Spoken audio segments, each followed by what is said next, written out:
گرامی قدر معزز سامعین کرام، دوستوں اور ساتھیوں، سورۃ الکوثر جو آپ کے سامنے تلاوت کی گئی، ایک موقع پر سرکار دو عالم صلی اللہ علیہ وسلم کے صاحبزادے کا انتقال ہوا تو عاص ابن وائل بدبخت نے یہ طعنہ دیا کہ آپ صلی اللہ علیہ وسلم کی نسل آگے نہیں چلے گی۔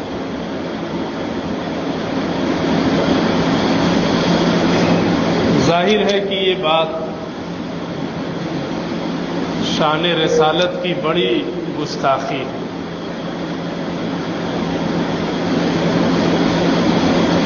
اللہ رب العزت نے محمد رسول اللہ صلی اللہ علیہ وسلم کو نبوت اور رسالت عطا فرمائی تھی۔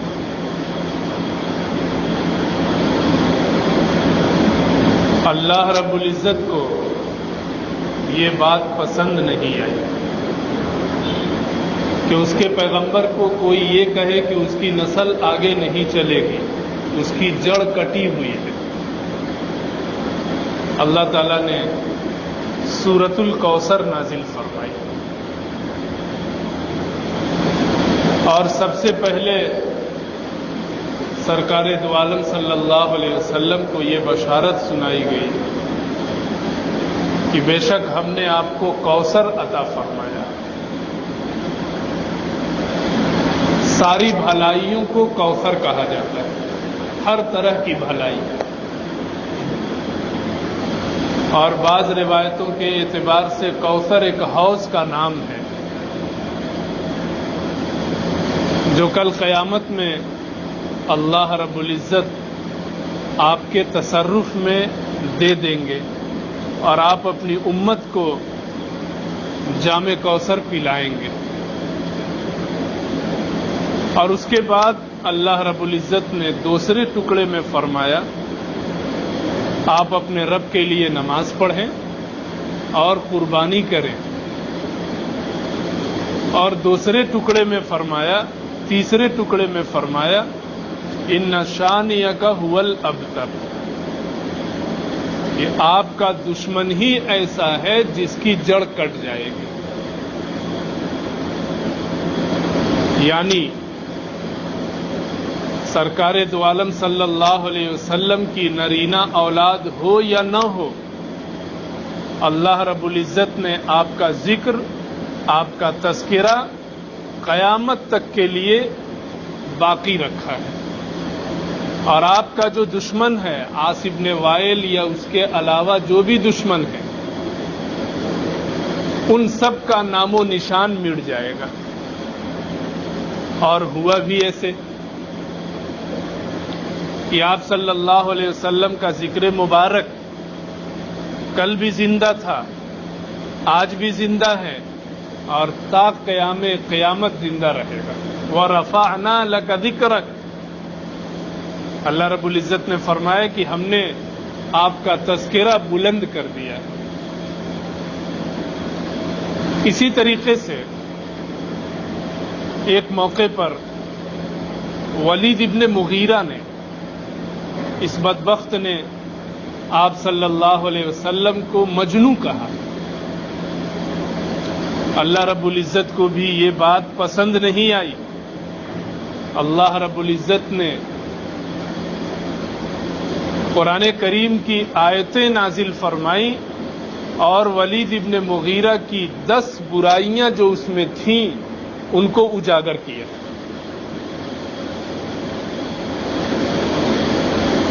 اور یہ کہا کہ یہ ایسا ہے ویسا ہے، اخیر میں زنیم تک کہا اللہ رب العزت نے کہ اس کے نسب میں ہی شبہ ہے، یہ تو حرامی ہے۔ وہ اپنی ماں کے پاس آیا اور کہا کہ اللہ رب العزت نے میرے بارے میں 10 باتیں قرآن میں نازل کی ہیں، ان میں سے 9 باتیں ایسی ہیں جو میں اپنے اندر پاتا ہوں، میرے اندر وہ برائی ہے، لیکن 10ویں بات جو قرآن نے کہا ہے کہ میں حرامی ہوں، تم بتاؤ کیا واقعتاً ایسا ہے؟ اس کی ماں نے کہا کہ ہاں ایسا ہی ہے، تمہارا باپ نامرد تھا، میں نے سوچا کہ کوئی اولاد نہیں ہوگی تو ہمارا مال ہماری دولت کون سنبھالے گا، اس لیے میں نے زنا کرایا اور اس کے نتیجے میں تم پیدا ہوئے۔ معلوم یہ ہوا کہ شان رسالت میں اگر کسی طرح کی کوئی گستاخی ہوگی تو انسان اس کا جواب دے یا نہ دے، اللہ رب العزت خود اس کا جواب دیتے ہیں۔ قرآن کریم کی آیتیں بھری پڑی ہیں جس میں اللہ رب العزت نے رسول اللہ صلی اللہ علیہ وسلم کی شان میں گستاخی کرنے والے کو چھوڑا نہیں، اس کے عیوب کو بیان کیا، اور صرف عیوب کو بیان ہی نہیں کیا بلکہ اللہ رب العزت نے ان گستاخان رسول کو عبرتناک سزائیں بھی مقدر فرمائیں، عبرتناک سزائیں دی گئی، پوری تاریخ بھری پڑی۔ آپ صلی اللہ علیہ وسلم کی 2 حیثیت ہے۔ آپ صلی اللہ علیہ وسلم کی ایک حیثیت ہے کہ آپ محمد ابن عبداللہ ہیں، اور آپ کی ایک حیثیت محمد رسول اللہ کی ہے، آپ اللہ کے پیغمبر بھی ہیں۔ آپ نے اپنی ذات کے لیے کبھی کسی سے بدلہ نہیں لیا، آپ کو کسی نے ستایا، آپ کو برا بھلا کہا، اگر اس کا تعلق آپ کی ذات سے ہے، محمد ابن عبداللہ سے ہے، تو آپ نے اس کا بدلہ نہیں لیا، معاف کر دیا۔ لیکن جن لوگوں نے شان رسالت میں گستاخی کی اور محمد رسول اللہ کو برا بھلا کہا، آپ نے ان کو معاف نہیں کیا۔ آپ رحمت للعالمین ہیں، ساری دنیا کے لیے سراپا رحمت ہیں، لیکن جن لوگوں نے آپ کی پیغمبری اور آپ کی رسالت پر انگلی اٹھائی، برا بھلا کہا، آپ نے ان کو معاف نہیں کیا۔ محمد کی شان کی گستاخی محمد معاف کر سکتا ہے، لیکن محمد رسول اللہ کی رسالت کی گستاخی محمد بھی معاف نہیں کر سکتا، یہ فرق ہے۔ آپ صلی اللہ علیہ وسلم نے کتنے لوگوں کو معاف کیا، لیکن جن لوگوں نے شان رسالت میں گستاخی کی انہیں معاف نہیں کیا۔ ابن خطل شروع میں مسلمان تھا، ایک موقع پر اس کے غلام نے کھانا پکانے میں دیری کی، جس کی وجہ سے اسے بہت غصہ آیا اور اس نے اپنے غلام کو قتل کر دیا، اور پھر اس کو یہ ڈر محسوس ہوا کہ اب مجھے اس غلام کے بدلے میں قتل کیا جائے گا۔ وہ مرتد ہو گیا، اسلام کو چھوڑ دیا، اور صرف یہی نہیں، اسلام کو چھوڑنے کے بعد اس نے شان رسالت میں گستاخی بھی کی، حضور صلی اللہ علیہ وسلم کو برا بھلا کہنا شروع کیا۔ اس کی ایک باندی تھی، اس سے بھی اس نے برا بھلا کہنے کو کہا۔ جب مکہ فتح ہوا، آپ صلی اللہ علیہ وسلم مدینے سے مکہ تشریف لائے تو سب کو معاف کر دیا گیا۔ جو لوگ بھی کفار مشرکین تھے، ایمان نہیں لائے تھے، انہیں بھی الگ الگ عنوان سے معاف کر دیا گیا، کہ جو حرم میں چلا گیا اس کو بھی معافی، جو ابو سفیان کے گھر میں چلا گیا اس کو بھی معافی، وغیرہ وغیرہ۔ لیکن 6 لوگ ایسے تھے جن کے بارے میں اللہ کے رسول صلی اللہ علیہ وسلم نے فرمایا کہ ان کو معافی نہیں دی گئی ہے، یہ جہاں ملے انہیں قتل کر دو۔ اس میں کچھ لوگ تو ایمان لے آئے، لیکن ابن خطل ایمان نہیں لایا اور وہ حرم میں داخل ہو کر کے خانہ کعبہ کے غلاف کو پکڑ کر کے ٹھہر گیا۔ صحابہ کو ہمت نہیں ہوئی کہ جو آدمی خانہ کعبہ کا غلاف پکڑے ہوئے ہے اس کو خانہ کعبہ کے پاس حرم کے اندر قتل کرے، اس کی ہمت نہیں ہوئی، کیونکہ حرم میں کسی کو قتل کرنا جائز نہیں۔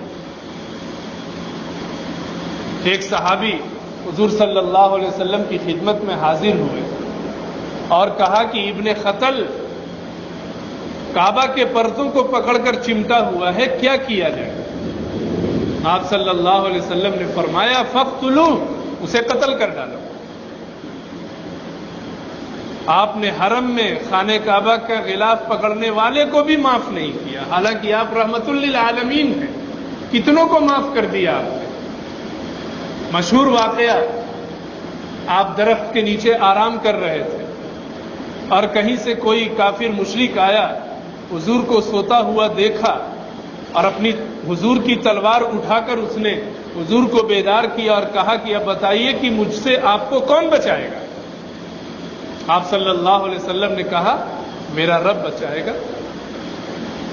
یہ سننا تھا کہ وہ کانپ گیا، اس کے ہاتھ سے تلوار گر گئی، آپ نے تلوار اٹھا لی اور کہا کہ اب بتاؤ تمہیں کس سے، مجھ سے کون بچائے گا؟ اس آدمی نے کہا آپ معاف کر دیں تو بہت اچھی بات ہے۔ آپ نے اپنی ذات پر تلوار اٹھانے والے کو بھی معاف کر دیا اور کہا جاؤ میں نے تمہیں معاف کر دیا۔ لیکن وہی واقعہ جب ابن خطل کے سامنے آیا کہ اس کے بارے میں پوچھا گیا کہ اس کے ساتھ کیا کیا جائے جو شان رسالت میں گستاخی کرتا تھا، آپ نے یہاں نہیں کہا کہ اسے معاف کر دو یا میں نے معاف کر دیا، آپ نے کہا اس کا جرم ایسا ہے جو ناقابل معافی جرم ہے، اسے خانہ کعبہ کے اندر، حرم کے اندر غلاف کعبہ پکڑنے کی صورت میں بھی قتل کر ڈالا، چنانچہ اسے قتل کر دیا گیا۔ شان رسالت کی گستاخی ناقابل معافی جرم ہے اور ایسے واقعات بھرے پڑے ہیں۔ ابو جہل جس کو اس امت کا فرعون کہا جاتا ہے، اس نے بھی شان رسالت میں گستاخیوں کی حد پار کی، حضور کو برا بھلا کہا، ستایا۔ غزوہ بدر کے موقع پر جب مسلمان اور کفار کے درمیان لڑائی ہونی تھی، صف لگ رہی تھی، دو بچے کم عمر وہ بھی صف میں کھڑے ہو گئے اور غالباً حضرت عبد الرحمن ابن عوف رضی اللہ تعالی عنہ تھے، ان کے آزو بازو کھڑے ہو گئے اور کہا چچا یہ بتائیے کہ ابو جہل کون ہے؟ سامنے جو صف لگ رہی ہے اس میں ابو جہل کون ہے؟ ہم نے سنا ہے کہ وہ حضور کو برا بھلا کہتا ہے۔ چھوٹے بچے، حضرت عبد الرحمن ابن عوف رضی اللہ تعالیٰ عنہ یا جو بھی صحابی تھے، وہ اپنے آپ کو اس موقع پر یہ سمجھ رہے تھے کہ لوگ مجھے دیکھیں گے، کیا سوچیں گے، دو بچوں کے درمیان میں کھڑا ہوں۔ انہوں نے اشارہ کیا کہ وہ جو سامنے ٹہل رہا ہے وہ ابو جہل ہے۔ یہ سننا تھا، یہ کہنا تھا، وہ دونوں بچے جھپٹ پڑے اور ابو جہل کا کام تمام کر دیا۔ ابھی لڑائی شروع نہیں ہوئی ہے اور ابو جہل جو کفار مکہ کا سردار تھا، ان دو بچوں نے صرف اس بنیاد پر کہ انہوں نے سنا تھا کہ ابو جہل حضور کو گالیاں دیتا ہے، اس کو قتل کر دیا۔ معاذ اور معوذ نام کے جو دو بچے تھے، ان کی بھی غیرت و حمیت نے یہ گوارا نہیں کیا کہ کوئی حضور کو گالی دے اور ہم اسے زندہ چھوڑ دیں۔ دو چھوٹے بچوں نے اسے قتل کر دیا اور آپ صلی اللہ علیہ وسلم کو معلوم ہوا تو آپ نے ناراضگی کا اظہار نہیں فرمایا، آپ نے خوشی کا اظہار فرمایا، کیونکہ شان رسالت کی گستاخی ناقابل معافی جرم ہے۔ ابو لہب اور اس کی بیوی ام جمیل یہ دونوں بھی سرکار دو عالم صلی اللہ علیہ وسلم کو بہت ستایا کرتے تھے، گالیاں دیا کرتے تھے۔ اللہ رب العزت کو شان رسالت کی گستاخی پسند نہیں ہے۔ اللہ رب العزت نے پوری سورت نازل فرمائی، تبت یدا ابی لہب، ابو لہب کے دونوں ہاتھ ٹوٹ جائیں، وہ خود ہلاک و برباد ہو جائے۔ اللہ رب العزت نے بد دعا دی، پوری سورت نازل کی اور کہا کہ اس کا مال، اس کی کمائی کوئی چیز کام نہیں آئے گی۔ اور اس کی بیوی وامرأتہ حمالۃ الحطب، اس کی بیوی جنگل سے کانٹے لایا کرتی تھی، اور رات میں حضور صلی اللہ علیہ وسلم کے گھر کے دروازے پر وہ لکڑیاں، وہ کانٹے دار لکڑیاں رکھ دیا کرتی تھی کہ حضور جب صبح کو بیت اللہ جائیں گے تو یہ پاؤں میں کانٹے چبھ جائیں گے۔ اللہ رب العزت نے اس کے بارے میں بھی فرمایا، وامرأتہ حمالۃ الحطب فی جیدہا حبل من مسد، کہ ایک وقت ایسا آئے گا کہ مضبوط بٹی ہوئی رسی اس کی گردن میں پڑے گی۔ چنانچہ جب ابو لہب کا انتقال کا وقت قریب آیا، اسے چیچک کی بیماری ہوئی، پورے بدن میں کیڑے پڑ گئے، اور جب مر گیا تو اس کے گھر والوں نے بھی اس کی لاش کو چھونا گوارا نہیں کیا، بدبودار لاش ہو گئی، کیڑے پڑ گئے۔ جب بدبو مکے میں پھیلنے لگی تو مزدور کو بلا کر کے مزدوری دے کر گھر والوں نے کہا کہ یہ لاش کسی طرح سے دفن کرو۔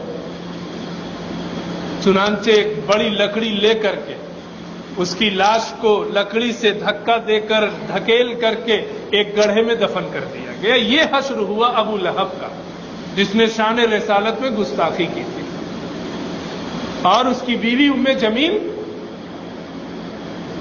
ایک موقع پر لکڑیاں لا رہی تھی، لکڑیاں گر نہ جائے اس کی رسی باندھ کر اپنے گردن میں لٹکا لیتی تھی۔ ایک موقع پر بیٹھی آرام کر رہی تھی، اچانک لکڑی نیچے گری اور گردن میں وہ رسی پھنس گئی اور گلا گھٹنے کی وجہ سے اس کی موت ہو گئی۔ ابو لہب اور ام جمیل کی گستاخی کو بھی رب کائنات نے برداشت نہیں کیا اور خود سزا دی گئی اسی دنیا کے اندر۔ اور آپ جب مکہ سے مدینہ تشریف لے گئے، وہاں بہت سارے یہودیوں نے، مردوں نے، عورتوں نے آپ کی شان میں گستاخی کی، انہیں بھی مارا گیا، انہیں بھی قتل کیا گیا۔ ایک عورت تھی، آپ کی شان میں بہت بری باتیں کہا کرتی تھی۔ آپ صلی اللہ علیہ وسلم نے خود ایک موقع پر صحابہ کے درمیان اعلان کیا کہ میں یکفینی عدوی، میرے اس دشمن سے مجھے کون نجات دے گا۔ حضرت خالد ابن ولید رضی اللہ تعالیٰ عنہ کھڑے ہوئے اور گئے اور اس عورت کا سر اس کے تن سے جدا کر دیا، قتل کر دیا اسے۔ ابن خطل جو مکے میں مارا گیا۔ اس کے علاوہ کتنے لوگ جو حضور کی زندگی میں، حضور کی شان میں گستاخیاں کیا کرتے تھے، آپ صلی اللہ علیہ وسلم کے سامنے ان کو قتل کیا گیا۔ حضرت علی رضی اللہ تعالیٰ عنہ فرمایا کرتے تھے کہ جو نبی کو گالیاں دے گا اسے قتل کیا جائے گا، اور جو صحابی کو گالیاں دے گا اس پر کوڑے برسائے جائیں گے۔ ایک مومن کے پاس اگر کوئی چیز ایسی ہے جو اس کے ایمان کی حفاظت کر سکتی ہے، جو اسے آخرت میں کامیابی دلا سکتی ہے، جو اسے حضور صلی اللہ علیہ وسلم کی شفاعت دلا سکتی ہے، جو اسے حوض کوثر پر جام کوثر پلا سکتی ہے، تو وہ ہے محبت رسول۔ یہی محبت رسول انسان کی دنیا میں بھی کامیابی کی ضمانت ہے اور آخرت میں بھی کامیابی کی ضمانت ہے۔ آپ صلی اللہ علیہ وسلم نے ایک موقع پر ارشاد فرمایا، لا یؤمن احدکم حتی اکون احب الیہ من والدہ وولدہ والناس اجمعین، کہ کان کھول کر سن لو، تم میں سے کوئی شخص اس وقت تک کامل مومن نہیں ہو سکتا ہے جب تک کہ میں اس کے نزدیک محبوب نہ بن جاؤں اس کے والدین سے، اس کی اولاد سے اور دنیا کے سارے لوگوں سے۔ آپ صلی اللہ علیہ وسلم کی محبت یہی کامل ایمان کی پہچان ہے۔ محبت کا ایک حصہ یہ ہے کہ ہم اپنے محبوب کے طرز زندگی کو اپنائیں۔ حضور صلی اللہ علیہ وسلم نے جو طریقہ پیش کیا اس کو اپنائیں، اس پر چلیں، آپ کی چھوٹی بڑی تمام سنتوں کو اپنائیں۔ اور محبت کا ایک دوسرا حصہ یہ ہے کہ اگر حضور صلی اللہ علیہ وسلم کی شان میں گستاخی ہو، حضور صلی اللہ علیہ وسلم کو کوئی برا بھلا کہے تو ہم اس سے نفرت کریں، اس کو کیفر کردار تک پہنچانے کی کوشش اور فکر کریں۔ یہ بھی محبت رسول کا حصہ ہے۔ آپ صلی اللہ علیہ وسلم کی شان کی گستاخی سن کر خاموش بیٹھ جانا، خون میں جوش پیدا نہ ہونا، یہ بھی غلط ہے اور کامل ایمان کی پہچان نہیں ہے۔ صحابہ کرام نے جہاں آپ صلی اللہ علیہ وسلم سے محبت کی، وہیں شان رسالت میں گستاخی کرنے والوں کو کیفر کردار تک پہنچانے کی کوشش بھی کی۔ ہارون رشید نے امام مالک رحمۃ اللہ علیہ سے پوچھا تھا کہ اگر کوئی شان رسالت میں گستاخی کرے تو اس کا کیا حکم ہے؟ امام مالک رحمۃ اللہ علیہ نے تاریخی جملہ ارشاد فرمایا تھا کہ وہ امت کیسے زندہ رہ سکتی ہے جو نبی کی شان میں توہین اور نبی کی شان میں گستاخی پر خاموش رہ جائے۔ جو امت اور جو قوم اپنے نبی کی شان کی گستاخی پر خاموش رہ جائے، اس امت کو اس دنیا میں زندہ رہنے کا حق ہے ہی نہیں۔ شان رسالت کی حفاظت، ناموس رسالت کی حفاظت، یہی مسلمان کا مقصد زندگی ہے۔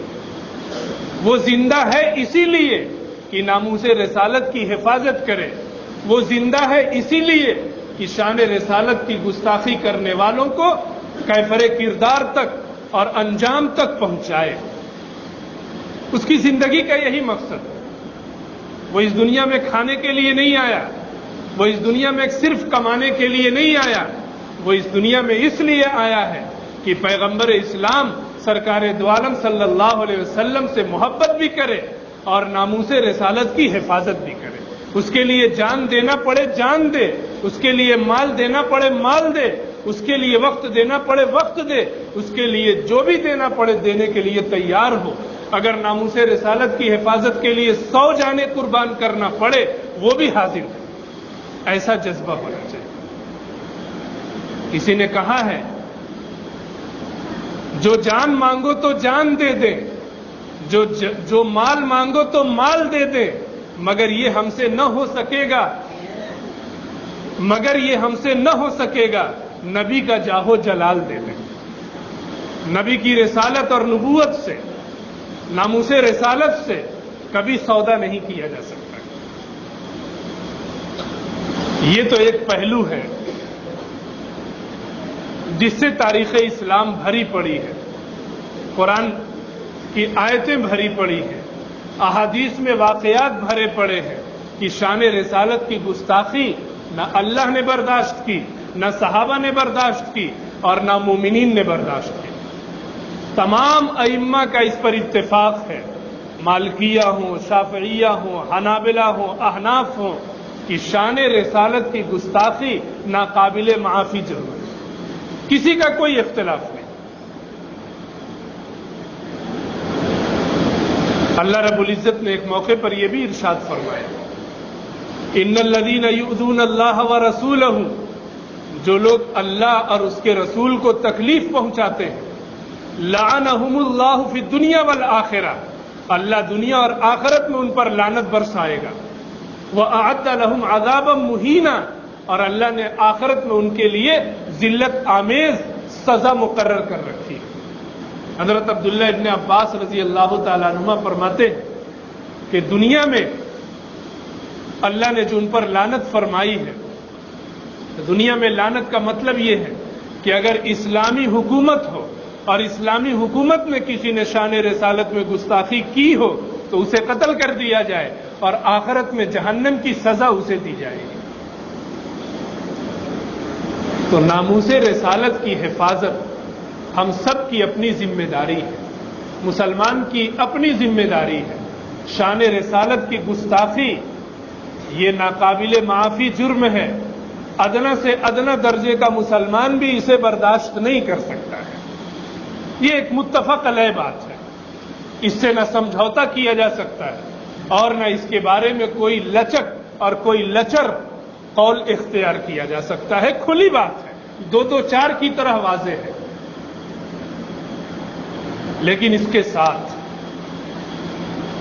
یہ یاد رکھنا بھی ضروری ہے کہ ہم جس ملک میں رہتے ہیں یہ ملک اسلامی ملک نہیں ہے، یہ جمہوری ملک ہے۔ یہاں کا قانون اسلامی قانون نہیں ہے۔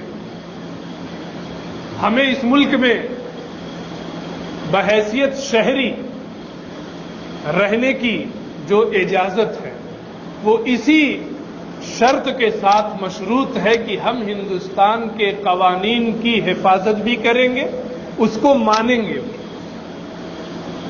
لیکن قانون ماننے کا مطلب یہ نہیں ہوتا ہے کہ ہم شان رسالت کی گستاخی سے سمجھوتا بھی کر سکتے ہیں۔ قانون ماننے کا مطلب یہ ہرگز نہیں ہو سکتا ہے کہ ناموس رسالت کی حفاظت میں ہم سمجھوتا بھی کر سکتے ہیں۔